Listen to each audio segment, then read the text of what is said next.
Dan berikutnya, Saudara, Harvey Moise divonis 6 tahun 6 bulan penjara dalam kasus korupsi timah yang merugikan negara 300 triliun rupiah.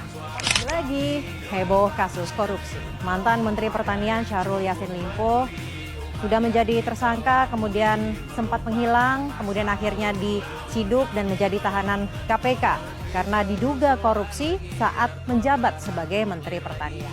Pengadilan Tipikor menggelar sidang perdana kasus penerimaan suap dan gratifikasi 3 hakim Pengadilan Negeri Surabaya atas vonis bebas Ronald Tanur.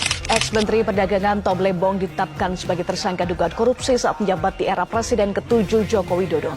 Ketika itu Tom memberikan persetujuan impor gula untuk menstabilkan harga gula. Sekitar 8 tahun. Demi Allah, saya bersumpah. Demi Tuhan, saya berjanji. Adil-adilnya. Menjadi undang-undang. Ada perkosaan masa betul kan?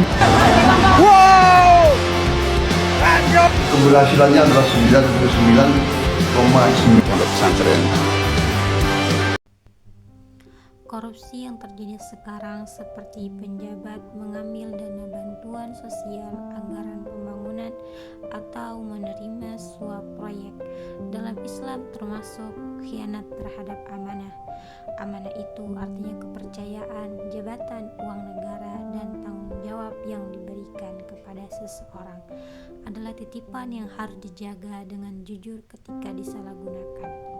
Contoh kasus misalnya dana bantuan untuk rakyat miskin, dipotong uang pembangunan jalan diambil sebagian.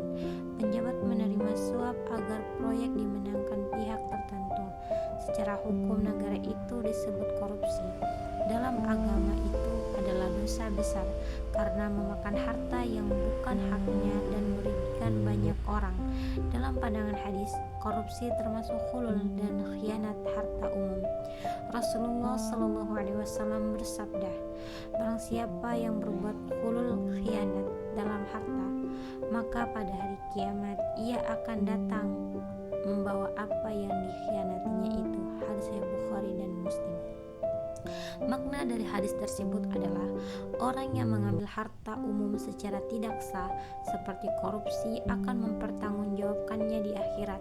Harta itu menjadi beban dan saksi atas dosanya. Khianat amanah adalah sifat orang munafik.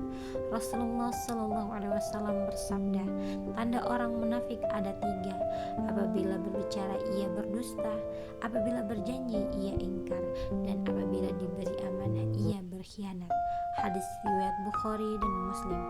Makna dari hadis di atas, orang yang diberi jabatan lalu menyalahgunakannya menunjukkan tanda lemahnya iman.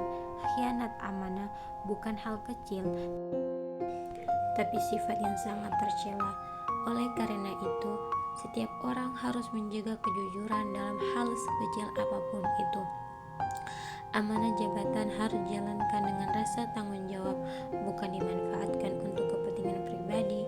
Kita perlu menanamkan nilai takut kepada Allah Subhanahu wa taala karena semua perbuatan akan diminta pertanggungjawaban. Masyarakat juga harus berani menolak dan tidak membiasakan suap atau kecurangan